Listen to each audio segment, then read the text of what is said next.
you see a position that I had in a game against McShane, and this game was played in 2012, and it's white to move here, and the position is quite difficult to evaluate. White's king on e2 does look a little bit vulnerable, despite that there are pawns in front of it. It does not usually belong in the center with so many pieces on the board. But otherwise, white does have active pieces, and with white's next move, white initiates an attack against the black king. White played here the move rook takes f6, and this is a position that we can use as an exercise, because you as black to move, what would you play?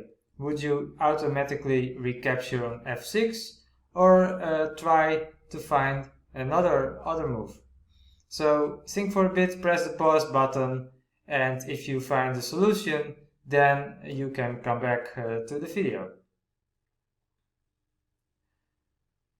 Now, g takes f6 is possible, but it's also kind of dangerous. White is going to give this check, and after king f8, queen take f6 threatens mate in 1, so black would have to go rook e6, and then after queen g7 check, king e7, queen d4, we have a position where white has sacrificed the exchange but has 2 pawns in return for it, and I believe that this position is simply easier for white, because black's rooks are not that great, I think. So also black's king is now quite vulnerable, and with a move like knight c5 coming in, it's very easy to blunder something here with black.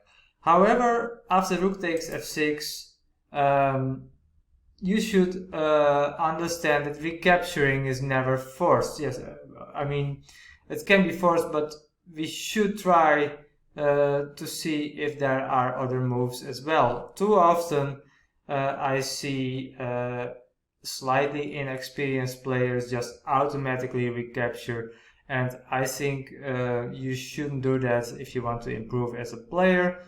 And in this instance, the move that I played is d4.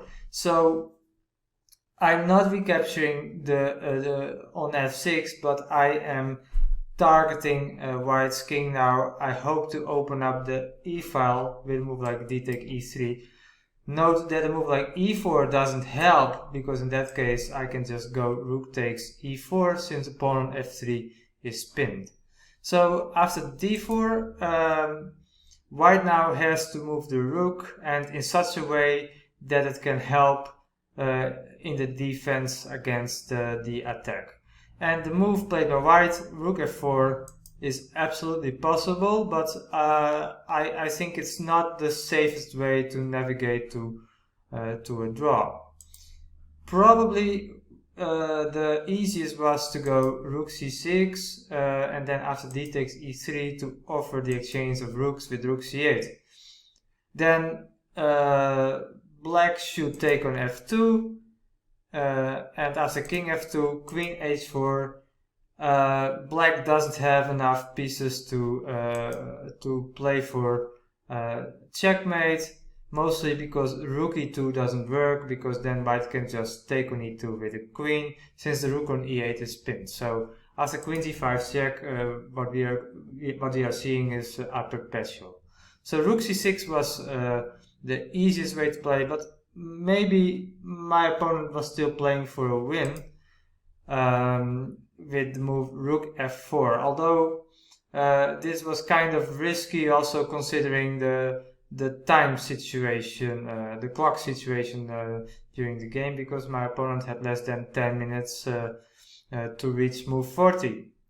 After rook f4, I took on e3, and now my opponent blundered, clearly missed the tactic that I had on move 25. There are a couple of moves that keep equality.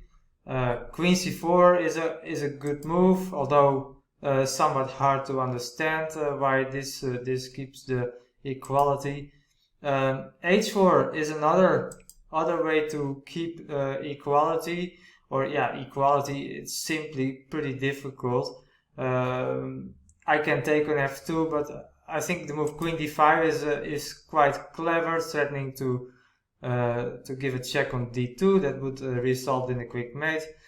After f takes e3, there's rook e3, king f2, and it's just a mess. Black is a piece down. There's a couple of tempting moves here, like queen d2 check. Also rook 3 to e6 is tempting. Or the move h5 is very useful, because with this move black solves the back rank problems, and also takes away the g4 square from the rook on f4. So now actually what black is threatening is to give this check, and then if the white king goes to g3, then there's rook 8 e6. According to the engine, the position is equal. I cannot say how I would have felt during the game, how would be my chances.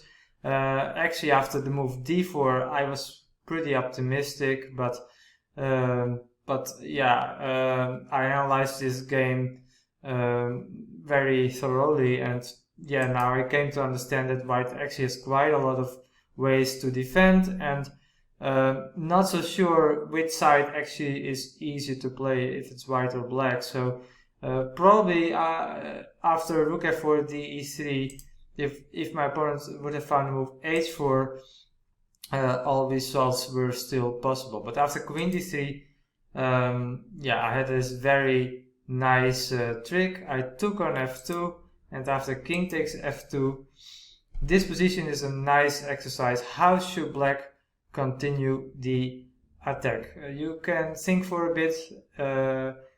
First you press the pause button, think for a bit, and come back after you have found a solution. The winning move is rook e1, and there is no defense. The problem for white is that rook takes e1 is losing to queen take h2 check, king f1, queen h1, king f2, queen take e1, king g2, and now rook e2, and black's king is helpless. So since that's not possible, yeah, the only remaining option for white is to go rook e4. However, now I take with the rook on e4, f takes e4, and now I cannot take on h1 yet, because then queen d8 will be made. So I first have to give this check on h4. This queen is now protecting the d8 square. And after king c2, I play queen g5 check. So when white now moves the king, then I can take the unprotected rook on h1. White played queen g3, and now I play the move queen d2 check. When if white blocks this check with queen f2, then I can just take on f2 and then pick up the rook on h1. I think this is the easiest way to win this game, although there's also something to be said for the move rook e2. After king h3, here I have already the chance to win the queen with rook e3. However, not rook take h1, because then there's queen b8 check. The move I played is the strongest. I played queen d7 check, and after king g2, I went rook e2 check, and now white's king cannot go to the back rank, because then queen d1 will be made, and after king f3, there's queen d3 check, and now my pieces have found the perfect coordination, and after queen e4, yeah, white's king is just getting mated. The final moves were king h5, queen f5, and here my opponent resigned. So just a nice little example of our counter blow. My opponent surprised me more or less with this blow, rook takes f6, sacrificing the exchange to initiate a attack against my king, but instead of going for the logical g take f6, I responded with a counter blow d4 to take the initiative myself, to start an attack against the white king. And yeah, this move resulted in a position where my opponent could not overcome the difficulties. There were some problems to solve, and my opponent did simply not have enough time or miss some important tactics. So I could win this game.